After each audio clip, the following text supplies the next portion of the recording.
12-13 বছর আমার মাকে আমি দেখি না। আমার আরো 3 ভাই আছে, ওরাও আমার মার জন্য কান্নাকাটি করে। তার নিজেরই 4 সন্তান ছিল।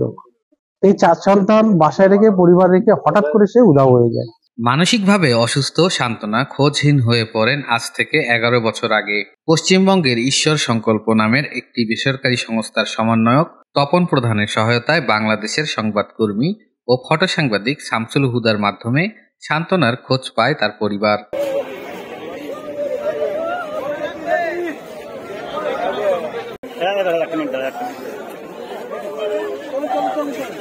ফেরত আসা নারী সান্ত্বনা বেগম গাইবান্ধা জেলার সুন্দরগঞ্জ উপজেলার উত্তর রাজীবপুর গ্রামের আবুল সালামের মেয়ে। তার স্বামী স্থানীয় একটি আদালতে মুহুরির কাজ করতেন। সান্ত্বনার পরিবারের লোকজন জানান, সান্ত্বনা মানসিক প্রতিবন্ধী ছিল।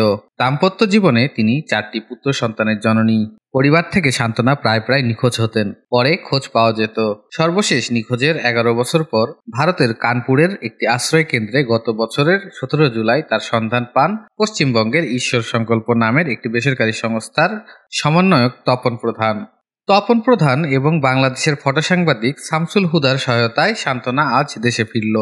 এ নিয়ে 56 জন নাগরিক দেশে ফিরল সাংবাদিক শামসুল হুদার মাধ্যমে। 12-13 বছর আমার মাকে আমি দেখি না। আমার আরো 3 ভাই আছে, ওরাও আমার মার জন্য কান্নাকাটি করে। আল্লাহর কাছে দোয়া করছি, আপনাদের কাছেও দোয়া করছি যে আমার মা বাড়াইছে। সবার কাছে সুখী আমি। এই 11-12 বছর পর আমার মাকে আমি পাইলাম ফিরে, এর থেকে আর আমি কি সুখী হব। 12 বছর আমি অনেক কান্দাকাটি করছি, অনেক টেনশন করছি, চিন্তা করছি। আমার মাটা নাই, মরে গেছে এই মাইয়ের সঙ্গে। আমরা নিয়ে আসছি, তার নাম হচ্ছে সান্ত্বনা, যিনি গত 10 বছর আগে হারিয়ে গেছিলেন তার পরিবার থেকে। মানসিক সমস্যা থাকবার কারণে সে যখন হারিয়ে যায়, তার পরিবারের তার নিজেরই 4 সন্তান ছিল। এই 4 সন্তান বাসায় রেখে, পরিবার রেখে হঠাৎ করে সে উধাও হয়ে যায়।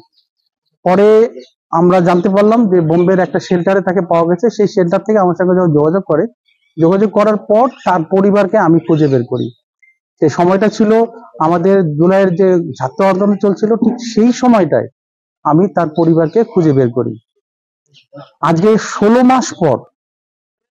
মাস পর এই কাগজপত্রে যত তখন জটিলতা ছিল, প্রাতিষ্ঠানিক জটিলতা ছিল, সবকিছু শেষ করে সান্ত্বনাকে আমরা আজকে ফিরিয়ে আনতে পারলাম। সান্ত্বনা, আমি যতদূর জেনেছি যে ও 11 বছর আগে হারিয়ে যায়। ও দ্বিতীয় দফা যখন মানসিকভাবে অসুস্থ হন, তখন ওনার স্বামী ওনাকে সাভারে নিয়ে আসেন চিকিৎসার জন্য। তারপরে সে হারিয়ে যায়। তারপর থেকে 11 বছর তার খোঁজ ছিল না। হুদা ভাই গত 24শে জুলাই যে আন্দোলন, ওই সময়ে আসলে তিনি কলকাতার ঈশ্বর সংকল্প বলে একটি প্রতিষ্ঠান আছে, সেই প্রতিষ্ঠানের মাধ্যমে খোঁজটি পান। তারপর থেকেই খোঁজ করা শুরু হয় এবং সর্বশেষ আজকে সান্ত্বনাকে দেশে ফিরিয়ে আনা হচ্ছে। এটা সান্ত্বনার পরিবারের কাছেও যেরকম একটি আনন্দের বিষয়, সেরকম আমাদের কাছেও খুবই আনন্দের বিষয়। আমরা সান্ত্বনাকে আজ থেকে 11 বছর আগে হারিয়ে যাওয়া সান্ত্বনাকে দেশে ফেরাতে পারছি। এটা আমাদের জন্য খুবই একটি সুখকর এবং আনন্দের বিষয়। বেনাপোল পোর্ট থানার সেকেন্ড অফিসার খায়রুল ইসলাম জানান, ইমিগ্রেশনের পুলিশ আনুষ্ঠানিকতা শেষে সান্ত্বনাকে বেনাপোল পোর্ট থানায় হস্তান্তর করেন।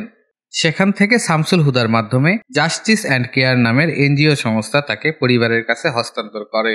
সে প্রায় 12 বছর পূর্বে ইন্ডিয়ায় গেছিল। আজকে ট্রাভেল ডকুমেন্টের মাধ্যমে বেনাপোল ইমিগ্রেশন কর্তৃপক্ষ ইন্ডিয়া থেকে নিয়ে এসে আমাদের অবগত করেন। আমরা তাকে নিয়ে আমাদের হেফাজতে নিয়ে থানায় নিয়ে যাব। থানায় নিয়ে যাওয়ার পরে আমাদের আইনি কার্যক্রম প্রক্রিয়া শেষে এনজিও কে উঠাই দেবো। এনজিওর পরবর্তী ব্যবস্থা গ্রহণ করবে।